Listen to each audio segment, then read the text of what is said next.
415 CE. A hush clung to the streets, heavier than night itself. Shadows stretched unnaturally across empty courtyards.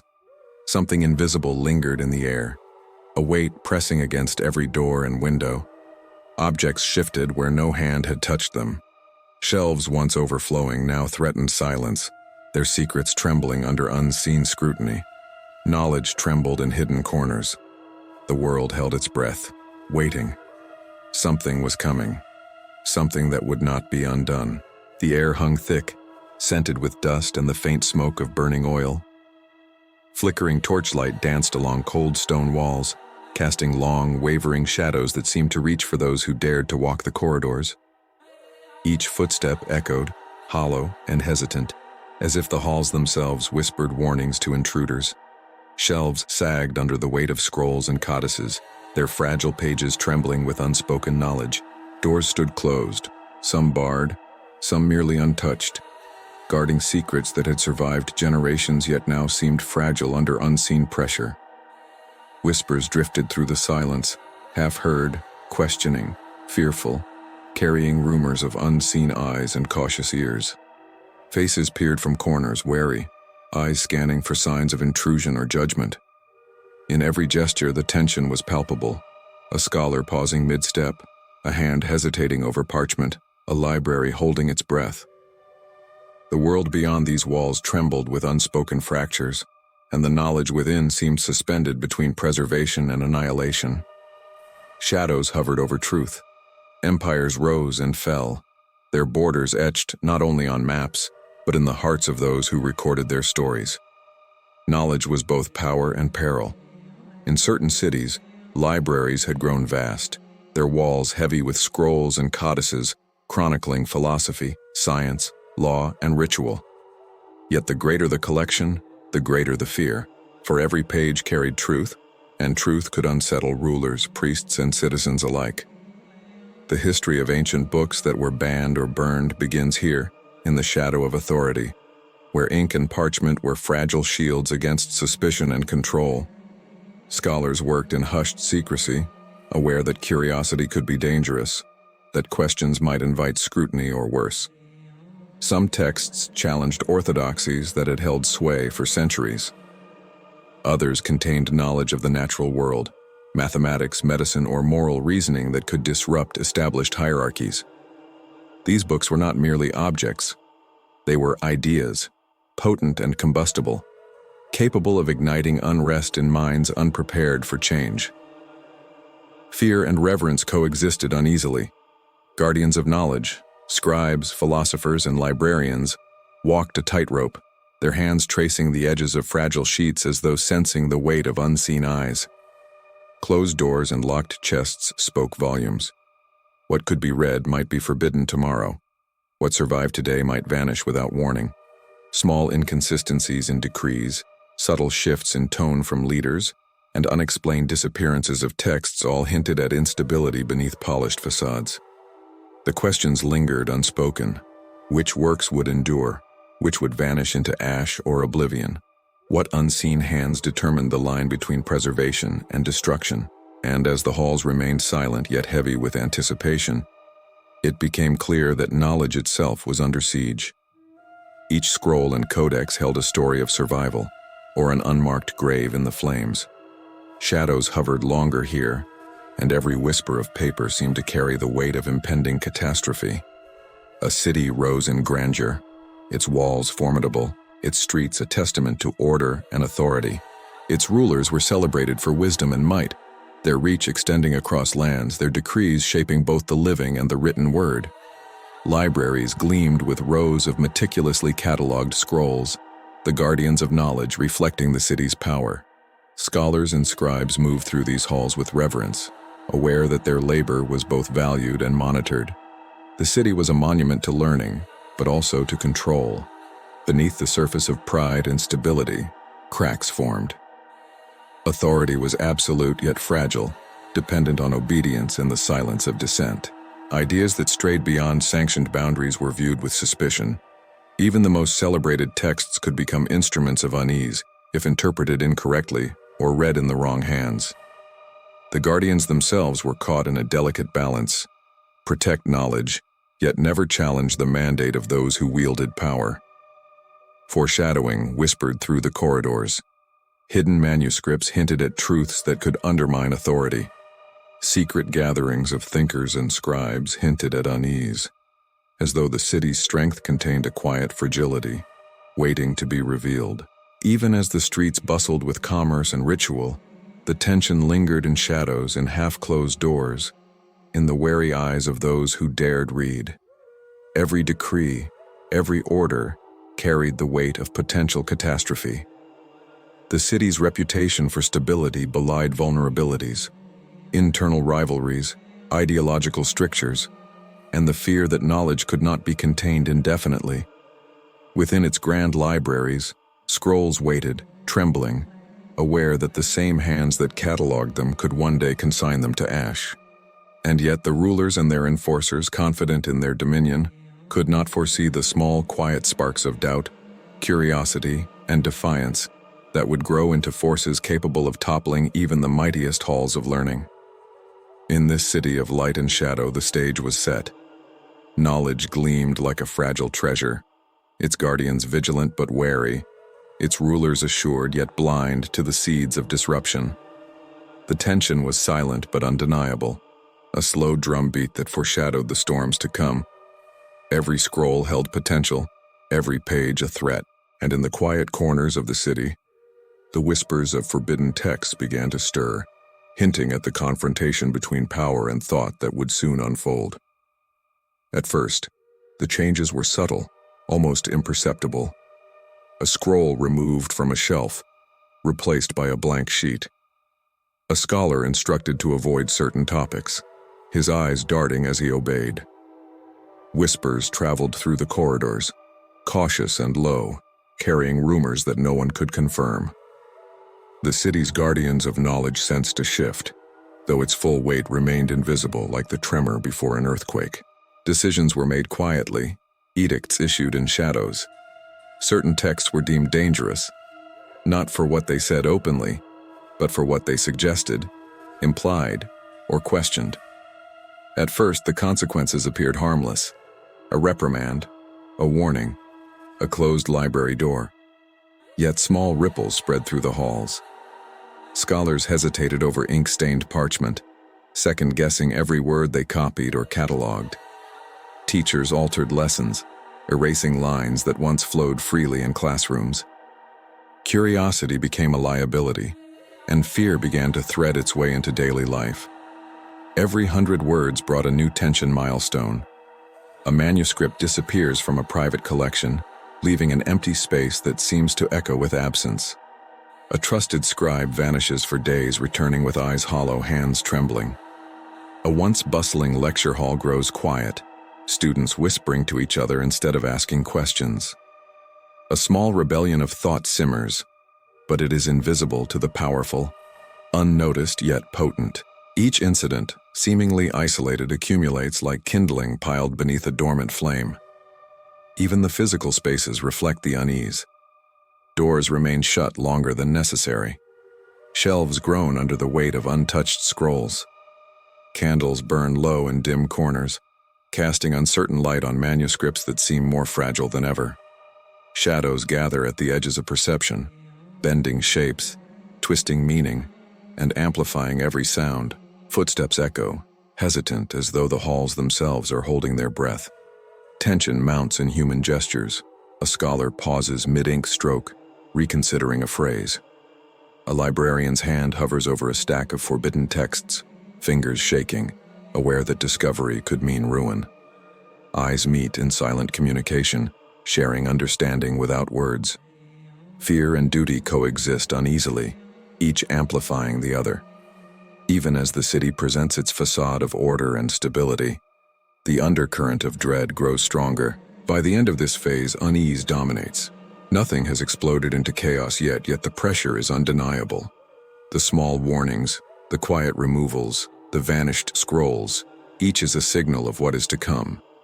Knowledge teeters on the edge, fragile and vulnerable. And in the corners of dimly lit halls, the first sparks of defiance flicker, unnoticed, foreshadowing the confrontation between authority and the uncontainable power of ideas that will soon ignite. The quiet dread deepened. Whispers grew sharper, carrying fragments of fear from one hall to the next. Scholars moved with deliberate care, measuring each word, each gesture, as if the walls themselves could report their thoughts. Doors once merely closed were now bolted. Candles guttered, leaving passages in near darkness. Knowledge, once vibrant, now seemed suspended in fragile stillness. Every scroll and codex bore the weight of anticipation, as if aware of its precarious fate. Pressure spread outward like a rising tide. Citizens sensed it in the hushed conversations at markets, the wary avoidance of certain streets, the subtle avoidance of certain faces. Fear was no longer contained within library walls. It seeped into homes, into private study, into the very fabric of daily life. Yet there remained a calm, deceptive and brittle, a thin veneer over the growing unease. It was the calm before the storm, a silence pregnant with the promise of rupture.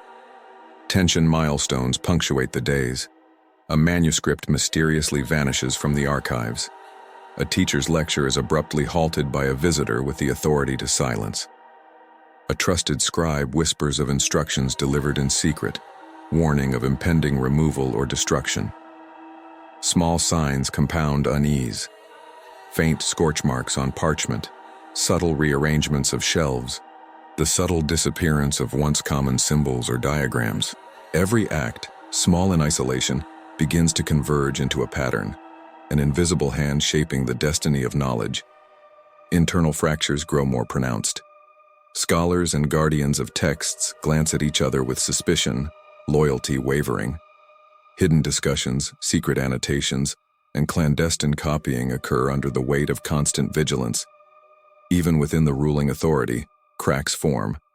Some decree the preservation of knowledge, others the suppression of what challenges orthodoxy. The tension between preservation and destruction is palpable, and the scales tip subtly, unpredictably, foreshadowing whispers of the approaching rupture. Silent rooms, abandoned scrolls, and wary eyes hint that control is slipping. The city, proud and orderly, appears unchanged, but beneath its surface fear and uncertainty ferment. Each vanished text, each quiet warning, each hesitant gesture brings the inevitable closer. Knowledge hangs suspended, fragile and imperiled. The storm gathers momentum, unseen but undeniable, and the city teeters on the brink of irreversible consequence. By the end of this phase, dread is almost tangible. The calm, the whispers, the subtle shifts, they are all prelude. Authority remains confident, scholars fearful, and the first sparks of rebellion or defiance flicker faintly in hidden corners. The stage is set.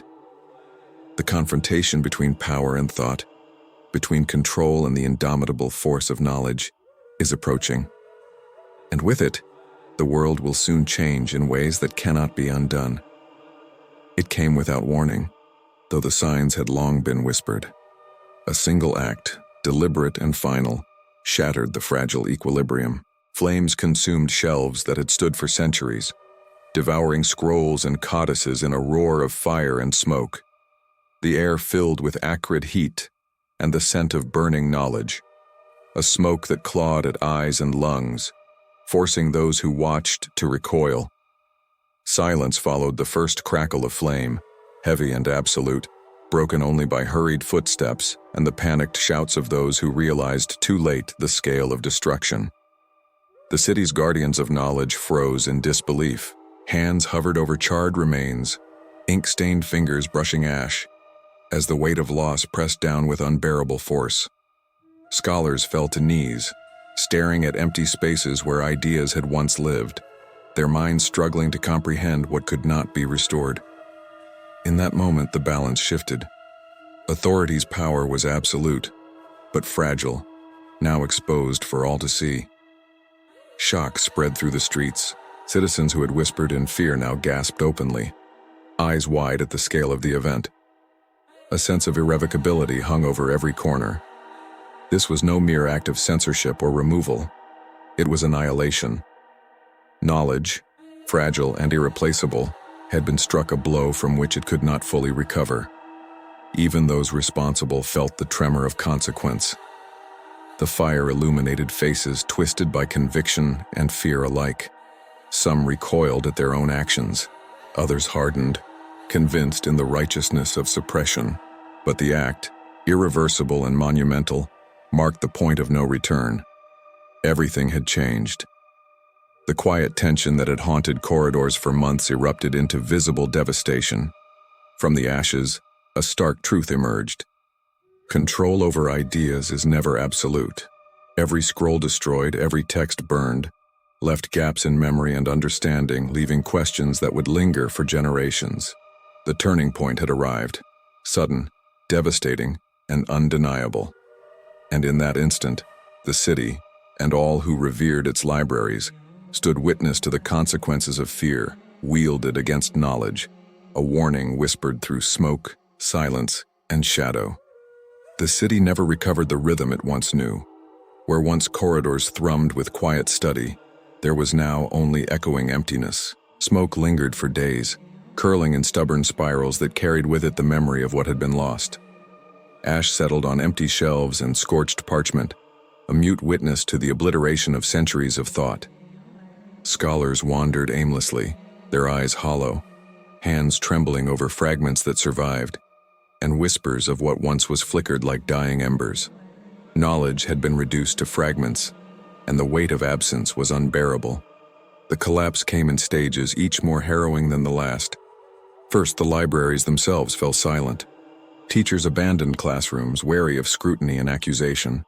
Students who had once walked these halls with curiosity now left in fear, their futures uncertain, their minds denied the tools to shape them. Merchants and citizens, previously unconcerned, felt the ripple of instability.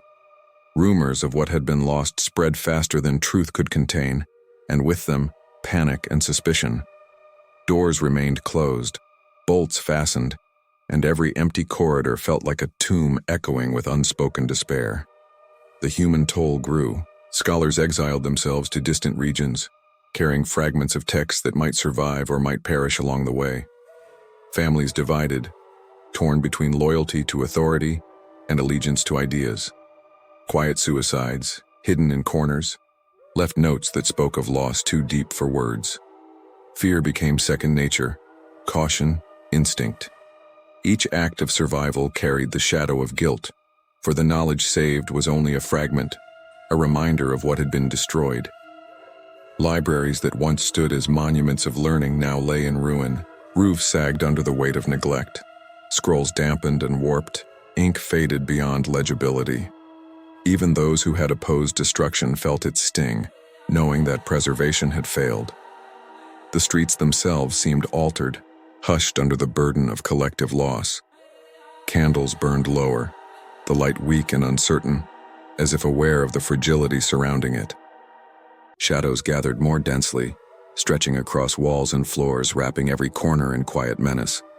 Yet amid the ruins, subtle signs of human resilience appeared. A hidden scribe copied fragments in the dead of night. A scholar memorized texts, committing knowledge to mind that could not be touched by fire. A student tucked a scroll beneath robes, sneaking it past those who would destroy it. These small acts of defiance glimmered faintly against the backdrop of destruction, fragile yet persistent. But the city, once proud, was now a landscape of loss, a place where the silence of absent voices was louder than any declaration of authority. The collapse was complete, not in a single moment but through a succession of small, cruel acts.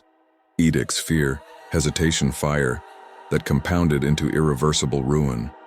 The air remained heavy, laden with the scent of smoke and ash, carrying the weight of centuries destroyed. Silence reigned supreme, broken only by the quiet scraping of surviving hands against fragile pages. Every corner held the ghost of thought, every empty shelf a monument to what had been lost. And in that silence, the lesson remained unmistakable. The destruction of knowledge is not immediate, but gradual, creeping, leaving a legacy of absence that echoes across generations. The fires were extinguished, but their memory lingered. Smoke no longer filled the air, Yet a pall hung over the city, heavy and invisible, marking the absence of voices that had once shaped thought. Shelves remained empty, walls bore scars of heat, and the echoes of lost knowledge seemed to linger longer than any footsteps.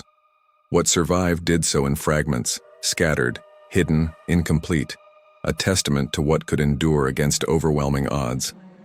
Those who remained wandered cautiously. Scholars moved like shadows, guarding the few texts they had salvaged, committing passages to memory that might never again be written. The city's guardians of knowledge carried guilt as quietly as they carried remnants of ink and parchment, knowing the world had been diminished in ways that could never be reversed. Libraries were no longer sanctuaries. They were monuments to fragility, to the impermanence of thought under the weight of fear. Even as the city attempted to resume a semblance of normalcy, uncertainty persisted. Citizens whispered of lost manuscripts, of ideas that could have changed the course of understanding, now vanished. The rulers who had ordered the destruction maintained order outwardly, yet their triumph was hollow. In hidden corners, dissent simmered. Knowledge had been suppressed, but it could not be entirely erased. The fragments that remained carried potential, small sparks in the dark, but they also carried the haunting reminder of absence. History recorded the events, yet selectively. Official accounts minimized loss, framing the destruction as protection, order, or necessary purification.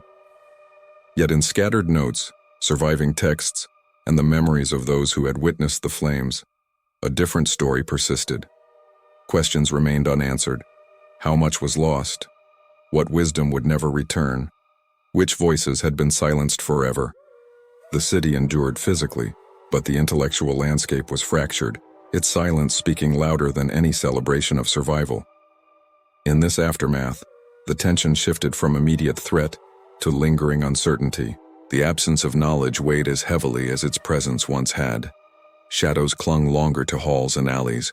Even in quiet moments, the memory of destruction whispered through the city, a reminder that the cost of fear wielded against thought was never fully calculable, and that the echoes of lost wisdom could haunt generations long after the fires faded. The destruction left scars that endured far beyond the city's walls. Entire threads of thought vanished, leaving gaps in philosophy, science, and law that would never be filled. Ideas that might have guided generations were reduced to fragments or erased entirely. Survivors carried the burden of memory alone, committing to mind what ink and paper could no longer hold.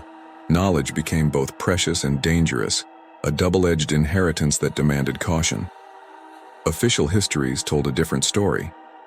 Accounts minimized loss, framing the events as necessary, inevitable, or even righteous. Yet hidden within the margins, in private letters, notes, and surviving codices, a quieter truth emerged. The power to suppress knowledge was absolute only in appearance. Ideas persisted in memory, in secret study, in whispered conversations. Some truths could not be burned, only concealed, waiting for generations to rediscover them. The consequences rippled across time and space. Scholars who fled carried fragments to distant lands, planting seeds that might one day flourish. Yet countless works were never copied, never spoken, never shared. The intellectual landscape was forever altered.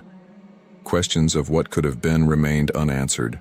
What advances in understanding were delayed, what philosophies lost, what potential stifled. The void left by the destruction created a silence that echoed far beyond the city, shaping the course of culture in subtle, often invisible ways. Even centuries later, uncertainty lingered. Historians piecing together events encountered gaps too vast to fill, contradictions too stark to reconcile. Conflicting narratives persisted, official proclamations versus surviving fragments, memory versus recorded history. The truth of what was truly lost remained tantalizingly out of reach. Shadows of absence haunted libraries, archives, and the minds of those who sought knowledge. In the end, the legacy of these lost works was a quiet, enduring tension. The acknowledgement that the destruction of books was never merely physical. It was the suppression of thought, of questions, of potential understanding. Hidden truths waited patiently, sometimes discovered, often forgotten. leaving the human story forever marked by both the fragility and resilience of knowledge. Knowledge is fragile, yet relentless. The fires that consumed scrolls and codices may have silenced voices, but ideas persist in memory, in fragments, in the quiet corners where curiosity refuses to die. Every act of destruction leaves a mark, not only on the physical world, but on the minds of those who survive it.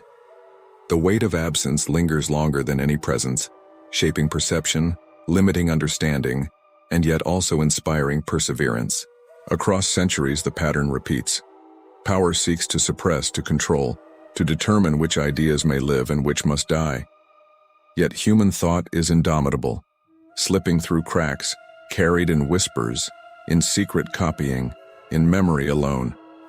For every book lost, another survives, sometimes hidden, sometimes rediscovered. Yet the question remains: how much potential has been extinguished, forever beyond reach?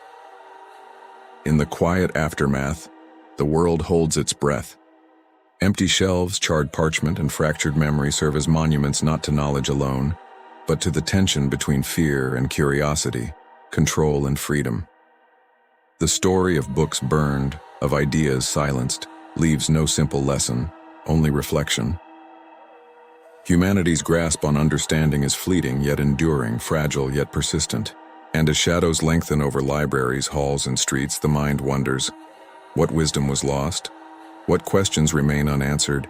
And which truths, hidden or destroyed, will shape us long after the flames have faded?